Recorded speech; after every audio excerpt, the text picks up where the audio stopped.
So here we have a new 2025 Chevrolet Silverado EV. Now this one is a work truck trim, standard range. So up to 282 miles on a charge. Comes in Summit White, and then we have black leatherette interior. We still get that dual motor setup, so an electric motor on each axle, giving it that four-wheel drive capability. But as we come around to the front end here, we do get our LED daytime warning lights and LED headlamps. So in terms of the overall looks, the same as the 24s that came out. But I do like how they're offering this smaller trim, because this is only, I think, $57,715 in terms of the sticker price. So much better than that almost $80,000 sticker price we had on the 24 model with the max range.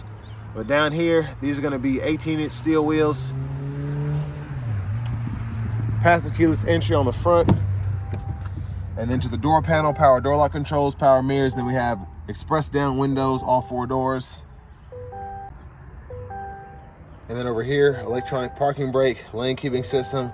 We do have the front, but that is not power, so that just kind of works like a regular hood would. I'll show you that after a while.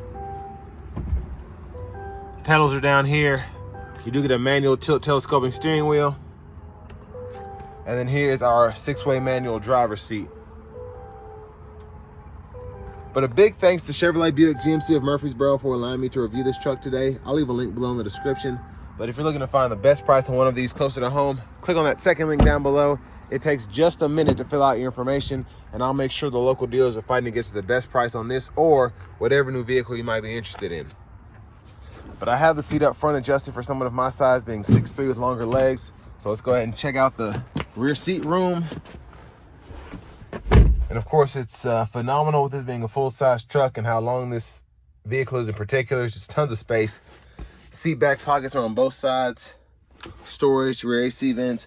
We do get 2 USB-C charge ports and then a 3-prong household plug in there. So I'm glad that we still get that even on this truck that's less than $60,000 in terms of the sticker price. And then the LED reading lights throughout. Nice strong hanger there if you need to hang your uniform. Child locks, lock, unlock there. And then our charge ports here. You also can DC fast charge if you so choose. I like the illumination. And then to the back end here.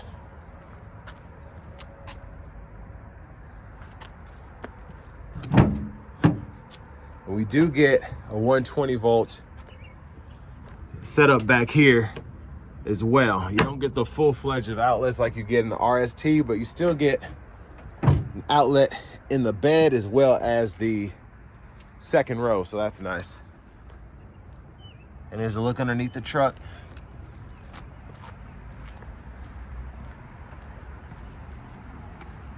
And then we'll just take a quick look from the rear passenger side. You can also fold this seat up and down if you so choose.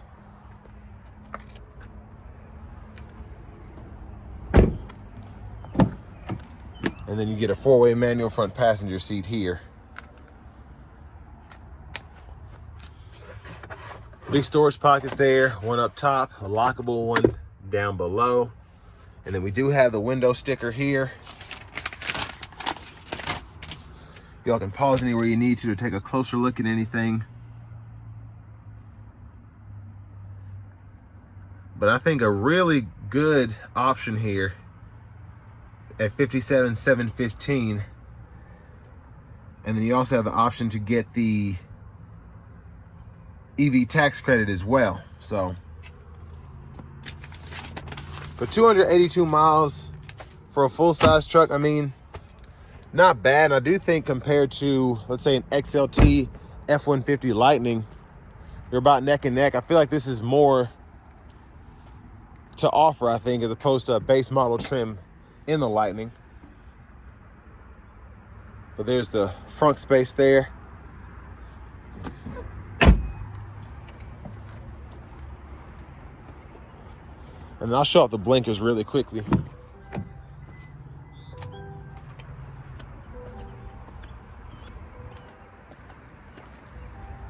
So I do like that we get LED lights in the back.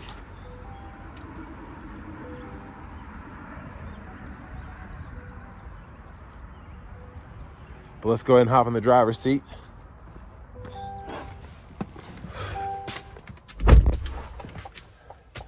So we get that hard vinyl plastic steering wheel. I like the perforation on the sides though, and it does have a nice design to it. There's the horn. Now over to the radio, we do get our AM, FM, XM. We have Google Assistant, Google Maps, Wi-Fi hotspot, dual zone automatic climate controls, which is pretty nice. Again, for this to be the work truck model. And then you have your buttons and knobs down below.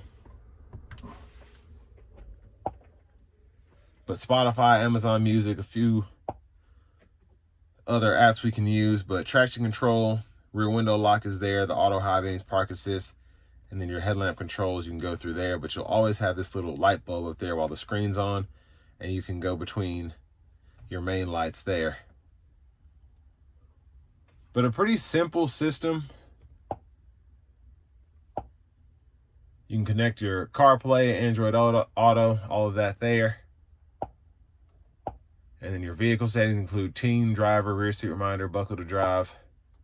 And if you scroll down to the system settings, you're able to change your language here, and then your units of measurement right there. Now this doesn't have a typical push button start system. So literally when you have the key fob on you, you hop in the truck, hit the brake, and then it kind of comes on. But you can also set this to stay on or cut it off manually. There's a backup camera there. Guidelines follow you as you turn the steering wheel. You also have that bird's eye view, and you get the front camera as well. And something else I think is pretty neat to have on this more basic work truck model. And then your vehicle status here. You can see tire pressure, energy info, and all that.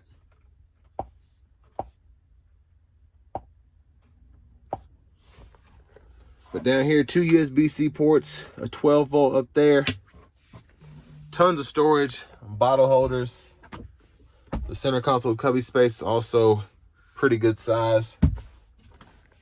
There's a look at the back seat from up here. And then your hazards are right here. And then you have your reading lights for the front. Vanity mirror, I like that we still get a nice vanity mirror with the lights. And then back to the steering wheel, left side stock blinkers, intermittent wipers are there, and then push in all the way on the side here for the fluid. And then the shifters on the column, so hit the brake, pull up for neutral, pull, and up for reverse, pull, and down for drive. And then you can press P there for park. Another big plus is having the adaptive cruise, so you can cut that on or off, hold this X to go between regular and your adaptive. And then you can adjust your speed there. The gap adjust for the adaptive cruise can be toggled there. And then you do have your voice recognition. You can hit this button to go to your audio sources. And then you can scroll there.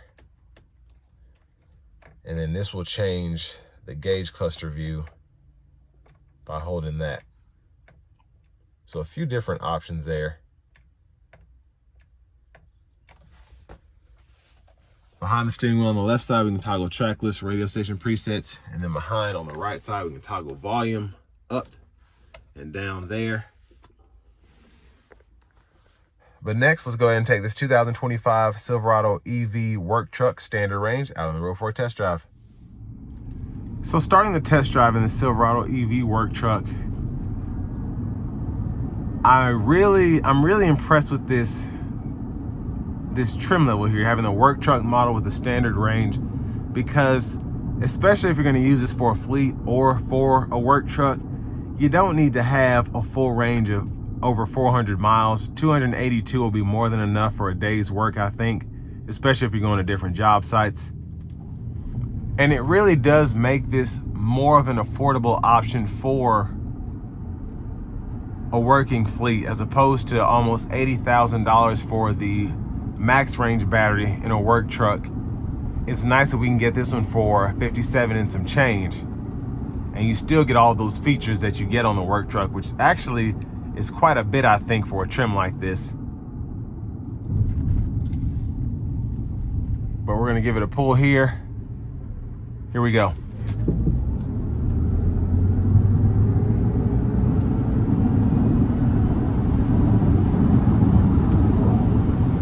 So it wasn't flooring it, and has less than 20% on it. Still got up and went, so pretty nice. Now we don't have lane centering here. We do have the lane departure system and all of that, but again, I think this is a really good option for a working fleet, just because you don't need to have all that extra stuff that you get with the RST. You get adaptive cruise, which is more than enough. You have a 282-mile range,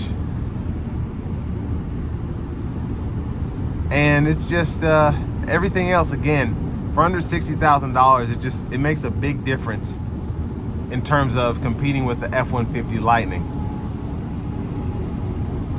Now, if you're talking about the Rivian or the Cybertruck, I really don't think that the work truck model is something that's necessarily gonna have competition with those vehicles, because they are more of a luxury item. I feel like these are actually meant to do work. These are the everyday man's EVs. That's why there are cheaper options as opposed to a Rivian or a Tesla.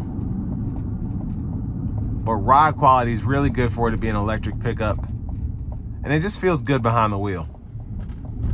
I do want to give a big thanks to Chevrolet Buick GMC of Murfreesboro for allowing me to review this truck today. I'll leave a link below in the description, but if you're looking to find the best price on one of these closer to home, click on that second link down below. It takes just a minute to fill out your information, and I'll make sure the local dealers are fighting to get you the best price on this or whatever new vehicle you might be interested in. But all in all, again, for $60,000, you have a pretty updated infotainment system. You get the adaptive cruise. I think a decent range for a truck like this. Again, can't stress this out enough. 500 miles is really for road tripping, if you know, for a battery size like that.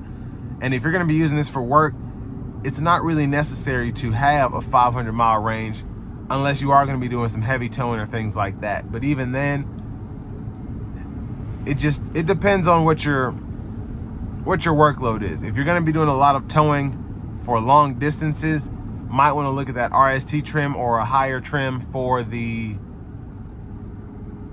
work trucks, or a higher battery size. But for the most part, I mean, this is more than enough, I think. Especially if you're doing things like, let's say you're just hauling a little bit, you do a lot of, I don't know, sales or whatever for, I guess, medium-sized equipment, this would be perfect for that.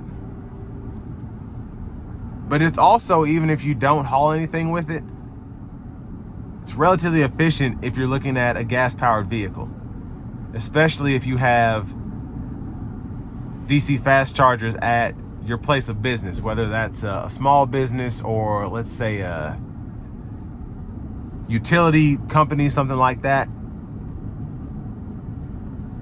These are really easy to drive. A lot of people get range anxiety and they're like, where do I charge and whatever, but if you do 5-10 minutes worth of research, you can figure all this out.